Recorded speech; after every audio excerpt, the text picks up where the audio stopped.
Hey everybody, it's Magic Prepper, and I'm just here to talk about the trucking crisis and what kind of ramifications it's going to have on our ability to prepare.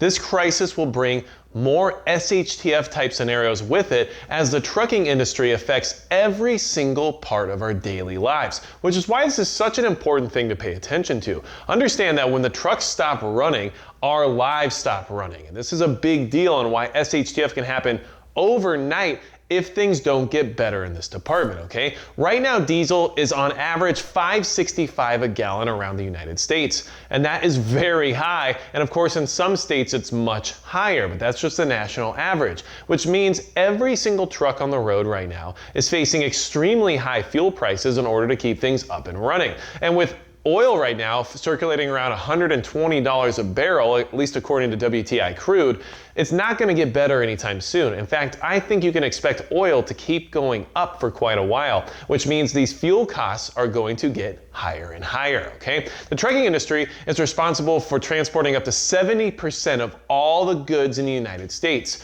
So if you were to just shut off 70% of all goods overnight, what would happen? Be catastrophic, of course, so that can't be allowed to happen. Yet we are losing trucks every single day because of the crisis we're currently in. The economy is destroying that industry, which is required to help the economy. So you can see just how difficult this whole scenario really is, all right?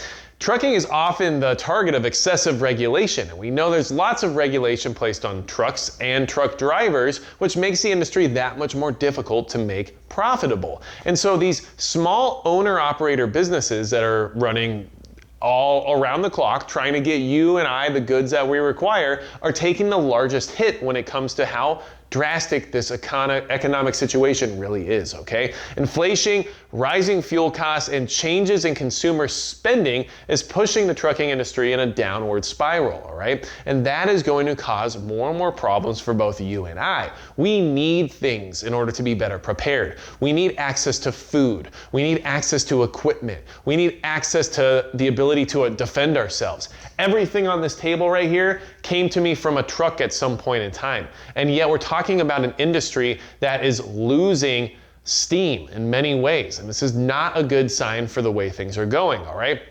Now, usually the prices are pushed to the consumer when it comes to the cost of business, right? So the trucking industry is going to say, well, diesel is $5.65 a gallon on average right now, so I guess everything we just delivered to you costs more. Okay, well that's fine and all, except for the fact that a lot of these smaller companies, these owner-operator businesses, have to pay for these costs up front before they can reciprocate their losses. And at some point in time, you can no longer afford the upfront costs of doing business if they keep escalating so quickly. So a lot of these companies are going out of business. And you can see, based on certain websites that track these types of data points, that lots of trucking companies are either declaring bankruptcy, going out of business, or having to lay off hundreds of truckers because they can no longer afford to do business in the current economic climate. Now, a lot of people say, well, there's a downturn in consumerism, which is causing a lot of this because, you know, we had to get all these trucks on the road during the crisis of 2020, and now that everybody is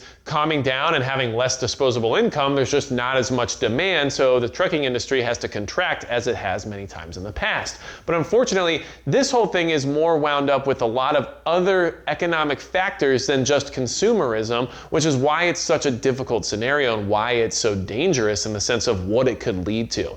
It can lead to shortages immediately, which leads to desperation, which leads to dangerous people. We need truckers to keep society stable and out of a panic and out of chaos. So you can understand why this is such a fragile system and why it's so important that we figure things out when it comes to keeping the trucks up and running.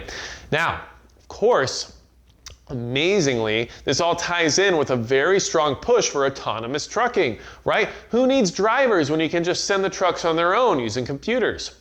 Great, okay? That's the idea, and it's weird how this is all timing out when it becomes very unprofitable to be a truck driver or an owner-operator or any of the aforementioned things. So that being said, keep in mind that this is a big push towards autonomy. This is a big push towards automation. This is a big push towards removing the driver from the equation, because guess where you can save money when the gas is too expensive and when the maintenance costs too much and the insurance is too high and every single other aspect of running a business costs you too much money.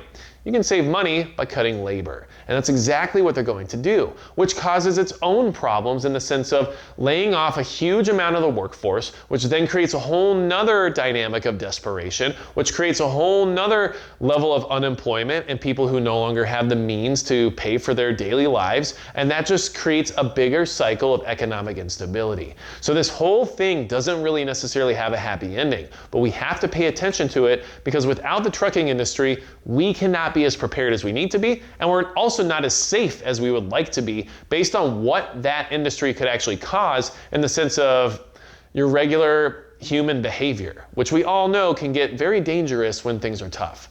So I wanted to bring this message to you to make sure this is something you're aware of, you're paying attention to, and if gas prices keep going up, and if we find ourselves with oil at $185 a barrel, which is something they actually projected a few months ago being a possibility, what do you think is going to happen when it comes to these owner-operators on the road? What do you think is going to happen when it comes to trucking companies in general? What do you think is going to happen to the supply chain? And that's what you really need to be considering right now. So without anything else to say about it, that's going to be it for Magic Prep.